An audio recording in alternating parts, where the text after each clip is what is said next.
大家好，我是兔兔，欢迎来到我的频道。1年前，为了实现 iPhone X 的双卡双待功能，我入手这块苹果皮，但实际的使用效果并不好。2次之后，它就被我闲置了。目前我是有3张电话卡，1张主力，剩下的2张用来接受一些重要的验证短信。但实际上每次出门带几个手机是真的很不方便，就为了这个短信什么的。而且呢，近期我是有出国旅游的打算，我不想带这么多手机，并且开通国际漫游了，所以我就在想，有没有什么方法能够实现他们的短信、电话的网络转发呢？于是我又想到了华强北的黑科技。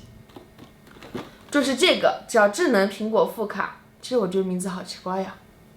看它的制式，对3大运营商都是支持的。哇，就是一个扁平的鹅卵石嘛，封面硬是就像一个宇宙飞船一样，好轻呀。一根卡针，说明书、充电线和充电头，就这些东西。它的做工和给人的感觉来讲，我觉得跟它的价格不匹配。其次就是它有一个网口，但是被封了的，我不知道为啥要这样，但我觉得有网口连接网线是一件很重要的事情，对我来讲。还有就是它明明产品介绍，就我之前看到的说是3卡3待，但实际今天我拆下来只有2个卡槽位，所以最后我决定有理由退货。今天这期视频又要被迫叫停了，我准备重新选一个，下一次大家就能看到我开另一个箱，一个视频开2次箱，划算。然后就只好花点时间再在网上选一个了。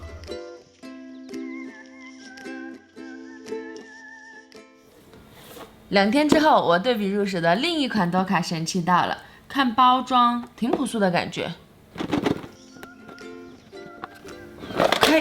快速指引，他还送了4个卡托、说明书、本体，送了一根网线，这就是充电的头子和线，应该就没有了吧？对，这些就是我刚才光速开箱之后所有的东西了。我们来看一下这个本体，有接口的这一面，大家应该知道为什么我会改选这一款了吧？首先，我觉得你想要它长期稳定的运行，有线网肯定是比无线网更加稳定的。其次，它有4个卡槽，目前我的计划是放3张卡进去，但我不太清楚是不是都能够开启激活使用，这个就需要我来测试一下了。反正现在拿在手上的感觉就是，还挺有分量感的。那么我们就进入测试环节。Micro USB 的接口，这是一根6类网线。现在我们一般用的都是这种小卡，机器支持的是中型卡，所以要把这个小卡放进他送的卡托里。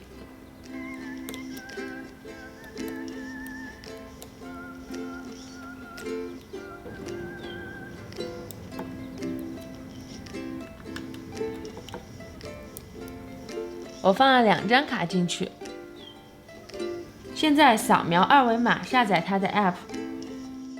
我这里只测试了 iOS， 国区直接下载安装就可以了。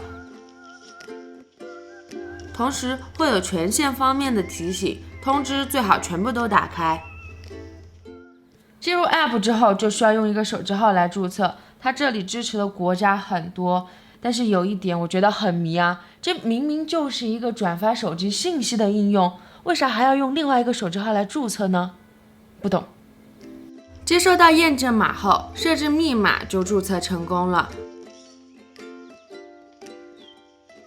账号就是手机号，这个 App 的界面选项就是这样的，都是通讯常规功能。在设置界面中可以看到有录音、云同步、勿扰、电话设置等等。注册完成后，扫描机器底部的2维码，绑定设备。绑定后就可以看到设备状态以及4个信号格了。通电接到交换机上，就会显示出设备在线了，2张 SIM 卡也都被识别出来了。插入第3张 SIM 卡之后，就会有这样的显示，所以它是4卡双待。开启 SIM 卡之后，就立马收到了几条通知短信，看来接收正常。另外，我还发现这个 app 只能在一台设备上登录使用。我在 iPhone X 上登录之后，7P 就被踹下线了。放机柜里肯定会影响它的信号，而且我家信号本来就不太好，所以呢，我就把它移了个位置。我已经把3张卡放到了机器中，当然它只能启用其中的2张。接下来我要做一个通话测试，给机器里的那一张电信卡拨打电话。电话拨打中。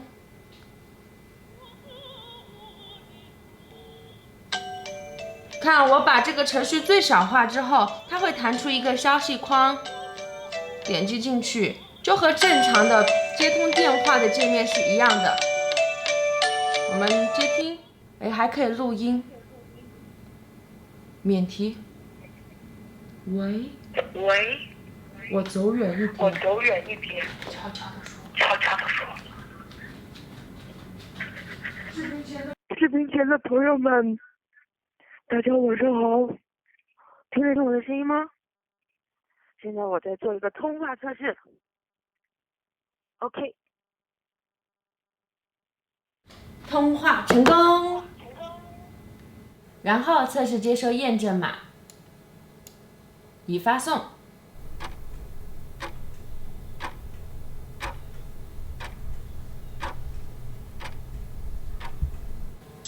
收到了，大概10秒的时间。接下来我测试了用另外的电话卡来接收验证短信。收到了，以及接听电话。通了。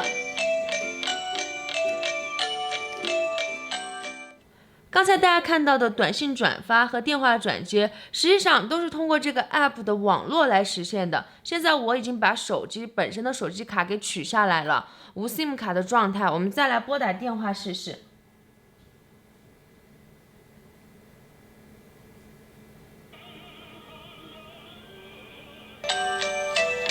来电了。我现在在户外，接下来将做一个电话转接测试，看看通话质量怎么样。我会让我妈用她的移动电话卡拨打我放在 SIM box， 也就是那个机器上的联通卡。我这个手机里面装的是一张电信卡，用来提供网络的。其实这就是一个实际的，但是又比较复杂的通话环境。OK， 那我们就开始。我给她发个消息，让她打电话过来。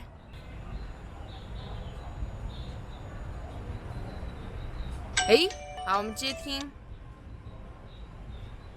喂，我现在在做通话测试，然后我在户外，就是周围环境没有那么嘈杂，你不用说话，反正我就是想听一听它录音下来这个声音感觉怎么样，会不会听清楚啊什么的。好，拜拜。好，通话结束。也就是它能够正常的接通电话在室外，但是呢，我会觉得它有大概10秒钟的延迟，不过这个也能理解了，毕竟它是通过网络来转发的嘛，而且我那个机器现在在家里面。我和我妈互换了手机，现在让她通过 app 来打电话，看看通话质量怎么样，来接听看看。喂，我现在在接听电话，没啥特别的感觉，待会儿就录音看看嘛，看看这个通话的质量怎么样。好，可以的。在户外接收转发的验证短信。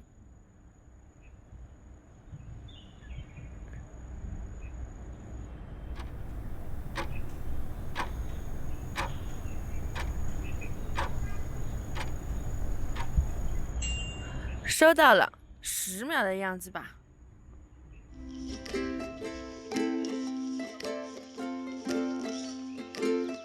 对，可以的我只要能很清楚的看到是哪个位置，然后它损坏的程度的话，然后剩下我就会跟工厂沟通。